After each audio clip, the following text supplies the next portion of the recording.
રવિપુર નામનું એક નાનું ગામ હતું.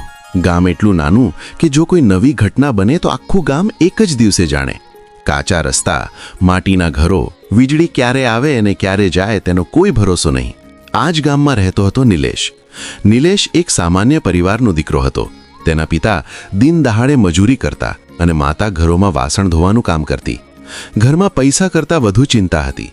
છતાં નિલેશના માતા પિતા એક વાતમાં દ્રઢ હતા: બાળક ભણે તો તેનું જીવન બદલાશે. નિલેશ બાળપણથી જ શાંત સ્વભાવનો હતો. જ્યારે અન્ય બાળકો રમવામાં મસ્ત રહેતા ત્યારે નિલેશ કોઈ ખૂણે બેઠો પુસ્તકો જોઈ રહ્યો હોય. ગામની શાળામાં ભણતો હતો, જ્યાં એક જ વર્ગમાં 4 ધોરણના બાળકો બેસતા. માસ્ટર સાહેબ એક સાથે બધાને ભણાવતા. નિલેશ મન લગાવીને ભણતો, પરંતુ ઘણી વખત સમજાતું નહોતું. ઘરે આવીને પૂછવા માટે કોઈ નહોતું. પિતા થાકેલા હોય, માતા પોતાના કામમાં વ્યસ્ત. ઘણી રાતો તે દીવો બળાવીને પોતે જ વાંચતો. સમય પસાર થતો ગયો. નિલેશ 10મું ધોરણ આવ્યો. આખા ગામ માટે 10મું ધોરણ મોટો પડાવ હતો. કોઈ પાસ થાય તો ગામનું ગૌરવ, અને જો ફેલ થાય તો વર્ષો સુધી લોકો યાદ રાખે. નિલેશે ખૂબ મહેનત કરી. જૂના પુસ્તકો, ફાટેલા નોટ્સ, પણ મનમાં અડગ વિશ્વાસ. પરીક્ષા આવી. નિલેશને લાગ્યું કે તે સારું લખીને આવ્યો છે. પરિણામનો દિવસ આવ્યો. શાળાની નોટિસ બોર્ડ પર ભીડ હતી. નિલેશ ધીમે ધીમે આગળ વધ્યો. નામ શોધ્યું. 1 વાર, 2 વાર, નામ નહોતું. હૃદય ધબકવા લાગ્યો. છેલ્લી લાઈન સુધી જોયું ત્યારે આંખો અટકી ગઈ. નિલેશ ફેલ. તેને કંઈ સમજાયું નહીં. કાનમાં અવાજ ગૂંજતો રહ્યો. લોકોની વાતો સંભળાતી બંધ થઈ ગઈ.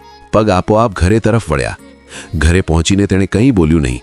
માતાએ પૂછ્યું, પરિણામ શું આવ્યું? નિલેશનું મોઢું ખુલ્યું નહીં. આંખોમાંથી આંસુ વહેવા લાગ્યા. પિતા ચૂપ રહ્યા. કોઈ ગુસ્સો નહીં, કોઈ દાંટ નહીં. ફક્ત એક વાક્ય બોલ્યા: જીવન અહીં પૂરું નથી થતું. પણ નિલેશ માટે એ દિવસ સૌથી અંધકારમય હતો. ગામના લોકો વાતો કરવા લાગ્યા: આ તો હોશિયાર હતો ને, આમાંથી શું થશે?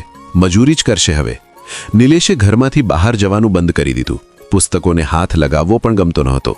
તેને લાગતું, મહેનતનો શું ફાયદો? એક દિવસ ગામમાં એક અજાણી વ્યક્તિ આવી.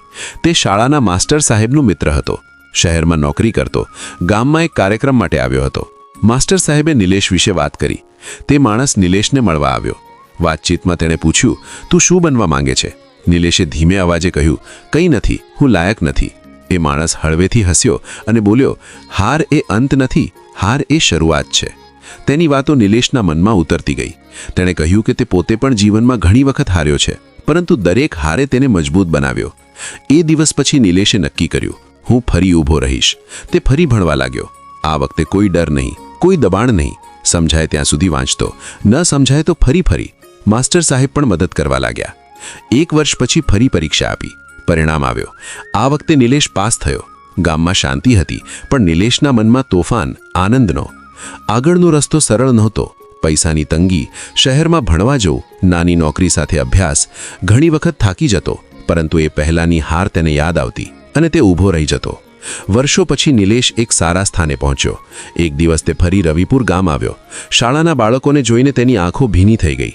એ જ નોટિસ બોર્ડ સામે ઊભો રહ્યો, જ્યાં ક્યારેક ફેલ લખેલું જોયું હતું.